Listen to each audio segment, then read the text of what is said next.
Pinayuhan ni Divina si Tanggol na puntahan niya ang kanyang ama bukas. Panahon na upang ipaglaban niya ang kanyang karapatan bilang anak nito. Nakinig naman si Tanggol sa sinabi ni Divina, kaya kinabukasan pupunta na sila nito sa mansyon ng mga Montenegro. At dito na nga makikilala ni Tanggol ang kanyang lolo Julio.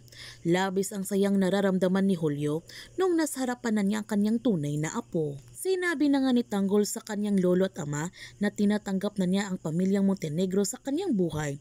Sobrang masaya nito sina Ramon at Julio dahil sa wakas makakasama na nila ang tunay na Tanggol. Gayunpaman, may papasok na bagong karakter na maghari-harian sa buong Kamanilaan na posibleng magiging bagong kalaban ni Tanggol sa kanyang negosyo. Kaya huwag natin palalapasin ang kapanapanabik ng mga tagpo sa Batang Quiapo.